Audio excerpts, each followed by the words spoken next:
Hello my dear friends, ఈరోజు మనం చెప్పుకోబోయే టాపిక్ అనులోమానుపాతము, విలోమానుపాతము. దీని నుండి తప్పకుండా టెట్లో ప్రశ్న రావడం జరుగుతుంది. కాబట్టి ఈ వీడియోని తప్పక చూడండి. ఈ వీడియో చూసే ముందు మన ఛానల్ని సబ్స్క్రైబ్ చేసుకుని పక్కనే ఉన్న బెల్ ఐకాన్ని క్లిక్ చేయండి. మరియు ఈ వీడియోని మీ మిత్రులకు షేర్ చేయండి. అనులోమానుపాతము. అసలు అనులోమానుపాతము అంటే ఏమిటంటే, చూడండి, ఒక రాశి యొక్క పెరుగుదల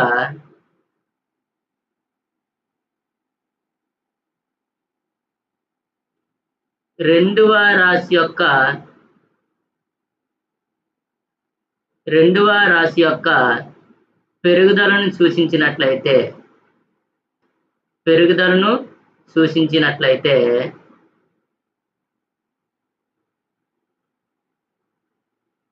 ఈ రెండు రాశులు అనులోమానుపాతంలో ఉన్నాయి అంటాము.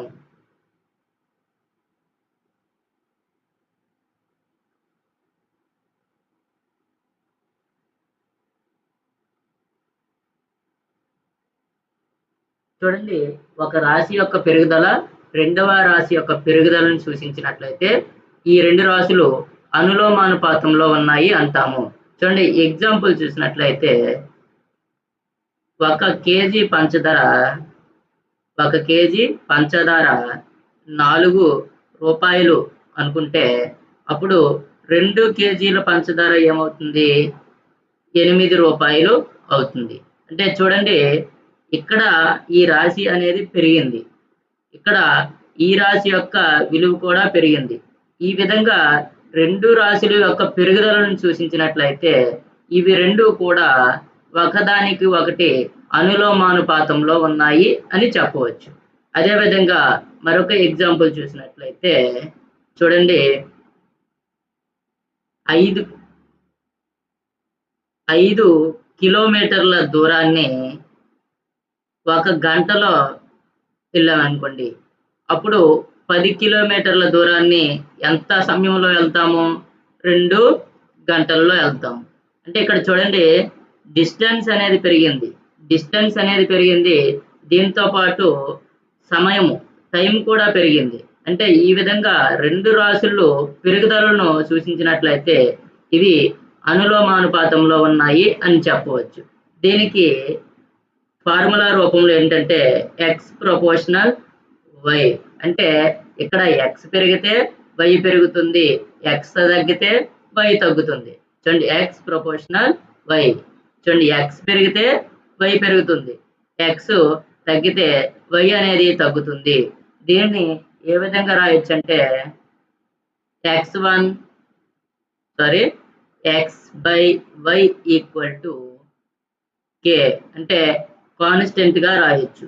X by y equal to constant. దీనిని x1 by y1 equal to x2 by y2 గా రాసుకోవచ్చు. అంటే 4 రాశులు ఇచ్చేటప్పుడు మొదటి 2 రాశులు, సెకండ్ 2 రాశులు ఈ విధంగా ఇచ్చేటప్పుడు x1 by y1 equal to x2 by y2. ఇది అనులోమానుపాతము. తర్వాత దీనిని సెకండ్ చూసినట్లయితే విలోమానుపాతము. నెక్స్ట్ ఏంటమ్మా? విలోమానుపాతము.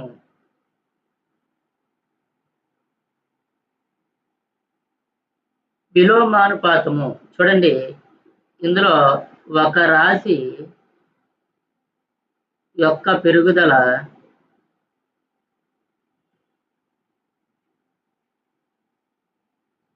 రెండవ రాశి యొక్క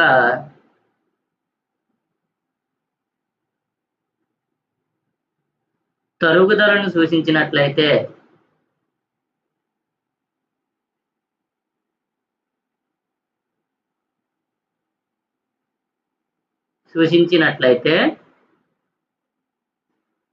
ఈ రెండు రాశులు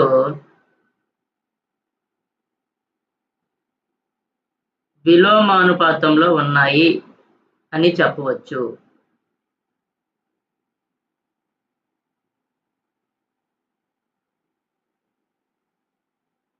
చూడండి ఇక్కడ ఒక రాశి యొక్క పెరుగుదల రెండవ రాశి యొక్క తరుగుదలను సూచించినట్లయితే ఈ రెండు రాశులు విలోమానుపాతంలో ఉన్నాయి అంటాము. ఇక్కడ ఎగ్జాంపుల్ చూసినట్లయితే చూడండి ఇక్కడ మనకి మనుషుల సంఖ్య 8 మంది ఉన్నారనుకోండి. పని అనేది 10 రోజుల్లో చేయగలరు. ఇప్పుడు 8 మంది 10 రోజుల్లో చేయగలరు. ఇక్కడ 10 మందిని చూపించాం. 10 మందిని అప్పుడు ఎన్ని రోజుల్లో చేయగలరు? అంటే ఇక్కడ చూడండి 8 మంది 10 రోజుల్లో చేస్తే 10 మంది చేయడానికి ఏం జరుగుతుంది? ఇక్కడ కాలం అనేది రోజుల సంఖ్య అనేది తగ్గడం జరుగుతుంది. ఏంటమ్మా? తగ్గడం జరుగుతుంది. ఇక్కడ చూడండి మనుషుల సంఖ్య అనేది పెరగడం జరిగింది.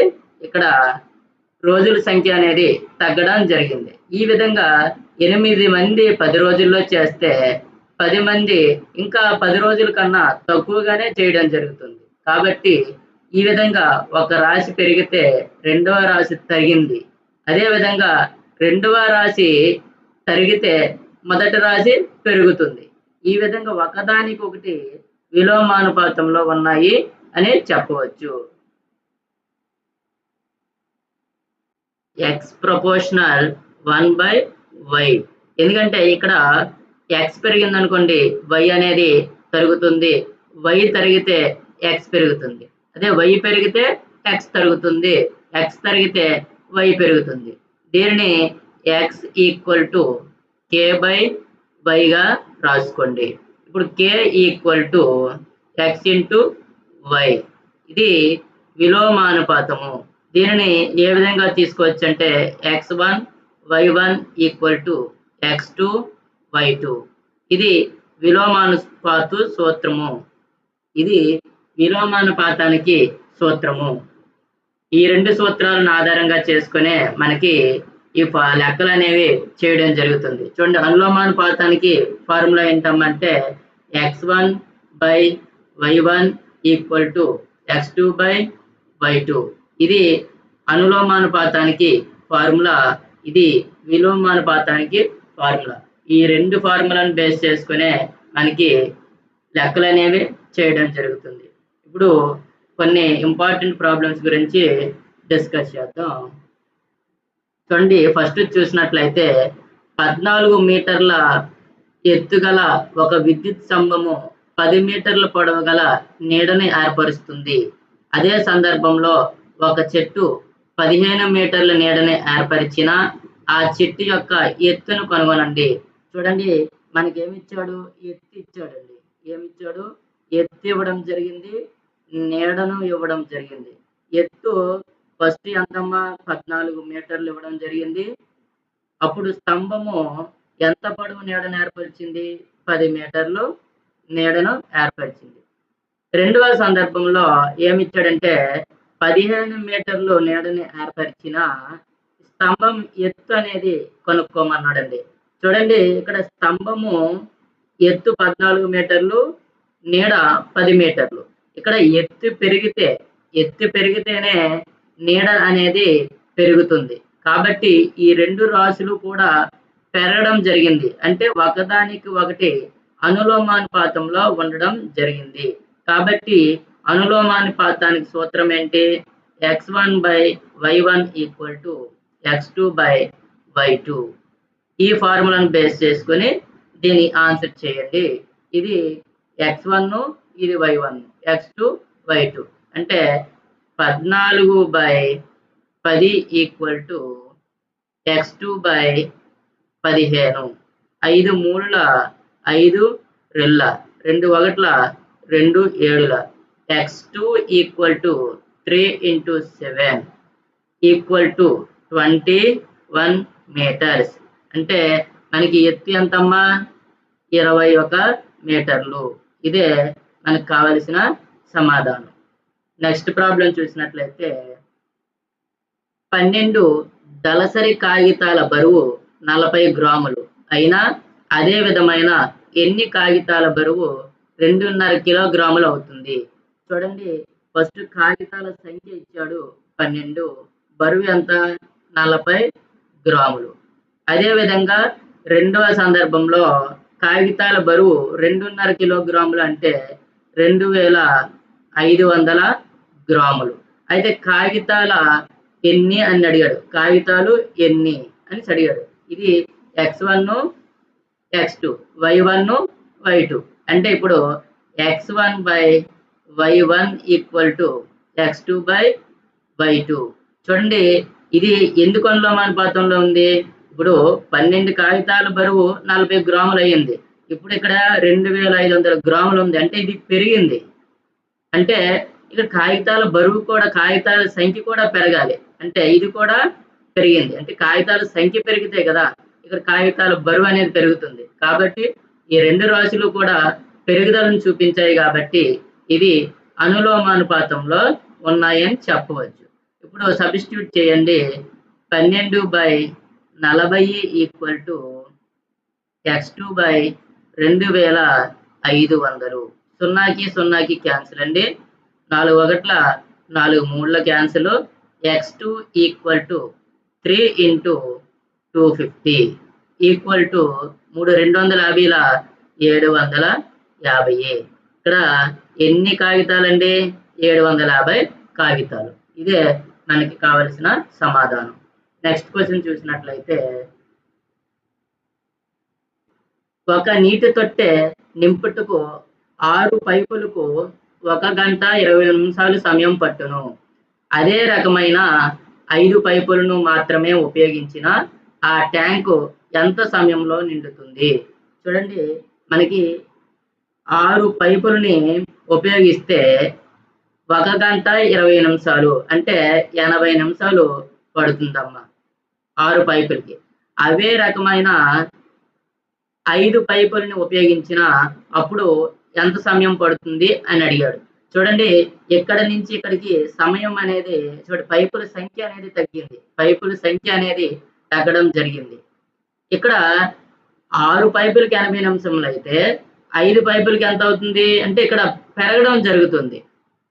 ఇక్కడ పైపుల సంఖ్య పెరిగింది, పైపుల సంఖ్య తగ్గింది, కాలం సంఖ్య అనేది పెరుగుతుంది. కాబట్టి ఈ రెండు విలోమానుపాతంలో ఉంటాయి. ఏంటంటే విలోమానుపాతంలో ఉంటాయి. అంటే x1 y1 equal to x2 y2. ఇది విలోమానుపాతానికి ఫార్ములా అండి. సబ్స్టిట్యూట్ చేసినట్లయితే 6 into 80 equal to 5 into y2. 5 ఒకట్ల 5 16ల 6 16ల 96. y2 ఈక్వల్ టు 96 నిమిషములు అనేది పడుతుందమ్మా. ఎంత పడుతుంది? 96 నిమిషములు పడుతుంది. 5 పైపులకి 96 నిమిషములు పడుతుంది. నెక్స్ట్ క్వశ్చన్ చూసినట్లయితే, ఒక వసతి గృహంలో 100 మంది విద్యార్థులు ఉన్నారు. వారికి 20 రోజులకు సరిపడా ఆహార పదార్థాలు కలవు. అదనంగా 25 మంది విద్యార్థులు చేరినచో ఆ ఆహార పదార్థాలు ఎన్ని రోజులకు సరిపోతాయి? చూడండి ఏమిచ్చాడంటే, ఒక వసతి గృహంలో 100 మంది విద్యార్థులు ఉన్నారు. వారికి 20 రోజులకి సరిపడా ఆహార పదార్థాలు అనేవి ఉన్నాయి.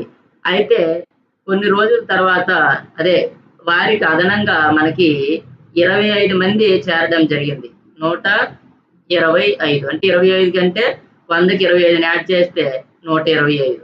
చూడండి ఇప్పుడు చూసినట్లయితే 100 మందికి 20 రోజులకు సరిపోతే 125 మందికి ఏమవుతుంది? ఇక్కడ రోజుల సంఖ్య అనేది తగ్గుతుంది. రోజుల సంఖ్య అనేది తగ్గడం జరుగుతుంది. అంటే ఇక్కడ మనకి విద్యార్థుల సంఖ్య పెరిగారు, రోజుల సంఖ్య అనేది ఏమైంది? తగ్గడం జరిగింది.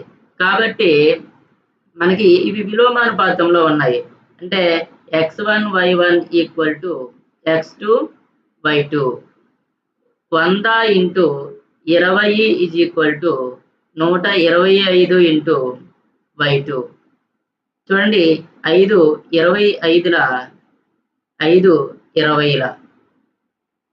చూడండి ఇందులో 5 4ల 5 5ల 5 ఒకట్ల 5 4ల. y2 ఈక్వల్ టు 4 4లు ఎంతమ్మా? 16.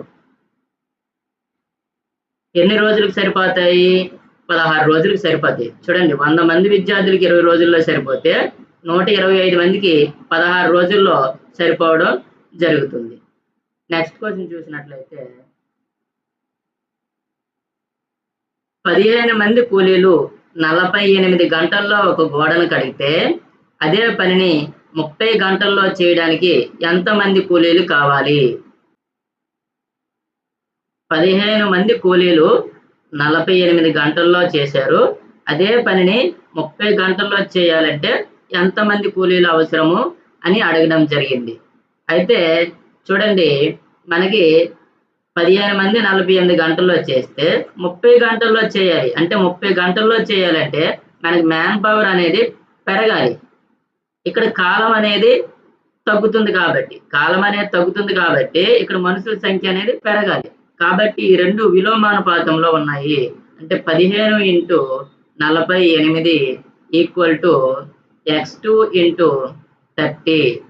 15 ఒకట్ల 15 రెళ్ళ 2 ఒకట్ల 2 24ల అంటే x2 ఈక్వల్ టు 24.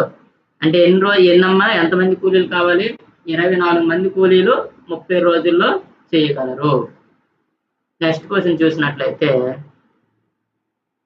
ఒక మిఠాయి ప్యాకెట్ను 24 మంది పిల్లలకు పంచినప్పుడు ప్రతి ఒక్కరికి 5 మిఠాయిలు వస్తాయి.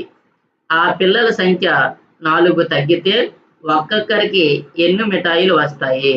చూడండి మొదటగా ఏముందంటే 24 మంది పిల్లలకి మిఠాయిలను పంచినప్పుడు ఒక్కొక్కరికి 5 వచ్చాయమ్మా. అయితే పిల్లల సంఖ్య అనేది 4కి తగ్గింది అంటే 20. అప్పుడు మిఠాయిల సంఖ్య అనేది ఎంత వస్తుంది అని అడిగారు. చూడండి ఇక్కడ మనకి పిల్లల సంఖ్య అనేది తగ్గడం జరిగింది. అప్పుడు మిఠాయిల సంఖ్య అనేది ఏంటవుతుంది? పెరుగుతుంది. కాబట్టి ఇవి విలోమానుపాతంలో ఉంది. అంటే 24 into 5 equal to 20 into y2. 5 ఒకట్ల 5 నాలుగుల 4 ఒకట్ల 4 ఆరుల y2 ఈక్వల్ టు 6. అంటే ఒక్కొక్కరికి ఎన్ని వస్తాయమ్మా? 6 రావడం జరుగుతుంది. నెక్స్ట్ వన్ చూద్దాం. ఒక రైతు వద్ద 20 పశువులకు 6 రోజులకు సరిపడా దాణా కలదు. అతని వద్ద ఇంకా 10 పశువులు అదనంగా ఉంటే దాణా ఎన్ని రోజులకు సరిపోతుంది? చూడండి ఒక రైతు వద్ద 20 పశువులు ఉన్నాయి. 6 రోజులకు సరిపడా దాణా ఉంది. అదే ఇంకా 10 పశువులు అదనంగా అంటే 30 పశువులు ఉంటే ఇక్కడ దాణా ఎన్ని రోజులకు సరిపోతుంది అన్నాడు. చూడండి 20 పశువులకు 6 రోజులు సరిపోతే 30 పశువుల కంటే రోజుల సంఖ్య తగ్గుతుంది కదా. అంటే ఇక్కడ రోజుల సంఖ్య అనేది తగ్గడం జరిగింది. ఇక్కడ పశువుల సంఖ్య అనేది పెరగడం జరిగింది. కాబట్టి విలోమానుపాతంలో ఉన్నాయి. అంటే 20 ఇంటూ 6/30 ఈక్వల్ టు y2. 10 రెళ్ళ 10 మూళ్ళ 3 ఒకట్ల 3 రెళ్ళ y2 ఈక్వల్ టు 4. 4 రోజులకి సరిపోవడం జరుగుతుంది. చూడండి 20 పశువులకు 6 రోజులు సరిపోతే 30 పశువులకి 4 రోజుల్లోకి సరిపోతుంది. Next one.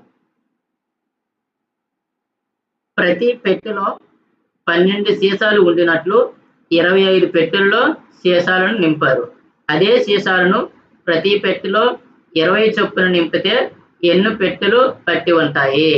చూడండి ఫస్ట్ మొదటిగా ఏం జరిగింది? 12 సీసాలు 25 పెట్టెల్లో నింపడం జరిగింది.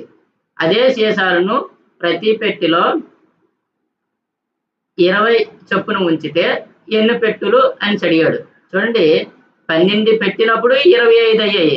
అదే 20 పెడితే ఏమవుతుంది? ఇక్కడ తగ్గడం జరుగుతుంది. 20 పెట్టినప్పుడు తగ్గడం జరిగింది. ఈ సీసాల సంఖ్య అనేది పెరగడం జరిగింది.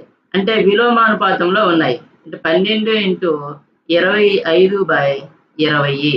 5 ఒకట్ల 5 నాలుగుల 5 ఐదుల 4 ఒకట్ల 4 మూళ్ళ అంటే 3 5ల 15. ఇక్కడ 15 అనేది రావడం జరిగింది. అంటే 12 సీసాలు ఉండినట్లు నింపినప్పుడు 25 పెట్టెలు వస్తాయి. అదే 20ని ఉంచితే 15గా రావడం జరుగుతుంది. మనకు ఆన్సర్ ఏంటి? 15. Next one. ఒక ఫ్యాక్టరీకి కావలసిన సంఖ్యలో వస్తువులను 63 రోజుల్లో తయారు చేయడానికి 42 యంత్రాలు అవసరం. అదే సంఖ్యలో వస్తువులను 54 రోజుల్లో తయారు చేయడానికి ఎన్ని యంత్రాలు అవసరము? చూడండి, మనకి 63 రోజుల్లో తయారు చేయడానికి 42 యంత్రాలు అవసరం అండి. అదే 54 రోజుల్లోనే తయారు చేయాలంటే యంత్రాల సంఖ్య అనేది పెరుగుతుంది. ఇక్కడ మనకి రోజుల సంఖ్య అనేది తగ్గడం జరిగింది. అంటే విలోమానుపాతంలో ఉన్నాయి. 63 ఇంటూ 42/54. చూడండి, 9 6ల 54, 9 7ల 63, 6 1ల 6 7ల అంటే 49 రావడం జరిగింది. 49 యంత్రాలు అనేవి మనకు అవసరం అవుతాయి. చూడండి, 63 రోజుల్లో చేయడానికి 42 యంత్రాలు అవుతాయి. 54 రోజుల్లో చేయడానికి 49 యంత్రాలు అనేవి రావడం జరుగుతుంది. Next one. ఒక కారు గంటకు 60 కిలోమీటర్ల వేగంతో ప్రయాణించిన గమ్యాన్ని చేరడానికి 2 గంటల సమయం పడుతుంది. ఒకవేళ ఆ కారు గంటకు 80 కిలోమీటర్ల వేగంతో ప్రయాణించిన గమ్యాన్ని చేరుటకు ఎంత సమయం పడుతుంది? చూడండి, 60 కిలోమీటర్లు వేగంతో ప్రయాణించిన కారుకి ఎన్ని గంటల సమయం పడుతుంది? 2 గంటల సమయం పడుతుంది. అదే కారు గంటకి 80 కిలోమీటర్లతో ప్రయాణించింది. అప్పుడు ఏమవుతుంది? సమయం అనేది తగ్గడం జరుగుతుంది. ఇక్కడ మనకి వేగం అనేది పెరిగింది, అప్పుడు సమయం అనేది తగ్గుతుంది. అంటే విలోమానుపాతంలో ఉన్నాయి. అంటే 60 ఇంటూ 2/80 ఇది y2 అనుకోండి, ఈక్వల్ టు y2. చూడండి, ఇక్కడ డైరెక్ట్ చేసామని అనుకోకండి. ఏంటంటే x1 y1 equal to x2 y2ని substitute చేసినట్లయితే డైరెక్ట్గా ఇదే వస్తుంది. 10 6ల 60, 10 8ల 80, 2 1ల 2 4ల 2 2ల 2 3ల అంటే y2 ఈక్వల్ టు 3/2. దీన్ని 1.5 గంటలుగా రాయవచ్చు. అంటే 1.5 గంటల సమయం పడుతుంది. Next one. ఒక పాఠశాల 45 నిమిషాల కాల వ్యవధితో 8 పీరియడ్లు కలవు. పాఠశాల పని గంటలు అవే అనుకుంటే ఒక రోజులో 9 పీరియడ్లు ఉన్న ఒక్క పీరియడ్కు ఎంత కాల వ్యవధి ఉండాలి? చూడండి, మనకి 8 పీరియడ్లు 45 నిమిషాలు, ఒక్కొక్క పీరియడ్కి 45 నిమిషాలు. కానీ 9 పీరియడ్లు కావాలి, ఎంత సమయాన్ని కేటాయించాలి అని అడిగాడు. చూడండి, 8 పీరియడ్లకి 45 నిమిషాలు పెరిగితే 9 పీరియడ్లు కావాలంటే పీరియడ్ల సంఖ్య పెరిగింది, అప్పుడు కాలం అనేది తగ్గడం జరుగుతుంది. కాబట్టి ఇక్కడ మనకి ఇది విలోమానుపాతంలో ఉండడం జరిగింది. అప్పుడు ఏం చేస్తాం? 8 ఇంటూ 45/9, 9 1ల 9 5ల 8 5లు ఎంతమ్మా? 40 నిమిషాలు. చూడండి, 8 పీరియడ్లు కావాలంటే 45 నిమిషాలు పెట్టాము. అదే 9 పీరియడ్లు కావాలంటే 40 నిమిషాలు అనేది పట్టడం జరుగుతుంది. ఇదమ్మా అనులోమానుపాతము, విలోమానుపాతం గురించి. ఈ వీడియో నచ్చినట్లయితే మన ఛానల్ని సబ్స్క్రైబ్ చేసుకోండి మరియు మీ మిత్రులకి షేర్ చేయండి. Thank you.